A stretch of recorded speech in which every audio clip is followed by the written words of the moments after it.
So I've had this same conversation 3 times with my patients today, talking about the effects that trauma has, like PTSD, trauma. I'm not just talking about relationship trauma, I'm talking about any type of trauma. So I see patients from all gamuts. I have patients that come in that have had multiple car accidents.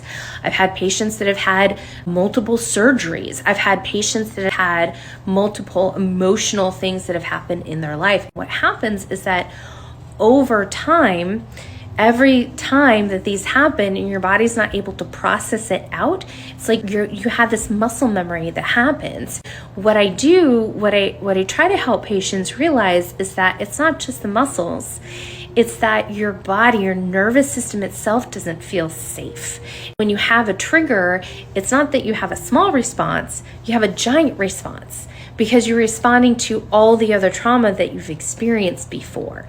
We see this in acupuncture. One of the reasons why acupuncture can be so helpful and effective for things like stress and anxiety and PTSD is because we're literally helping that nervous system reset, helping that nervous system start to feel safe again. It's like we're having to train it and to start to feel safe.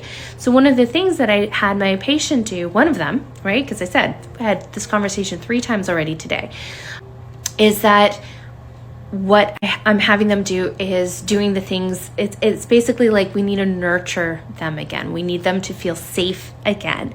So I'm having her do a meditation retreat or doing restorative yoga, or anytime these things are coming up, and it's going to keep kind of coming up because her nervous system is so on edge because she's gone through so much trauma, that what we need to do is start to remind it that it is safe. Doing things like that, doing acupuncture, doing these other things, reminding it safe, telling yourself that I am safe and that I'm okay and I'm always okay, is actually really helpful because you're helping that body. So I know it's kind of a random post that I'm talking about, but it's just something that I think is really important. I do see a lot with my patients. I see this type of trauma happen a lot. So I hope this was helpful for you.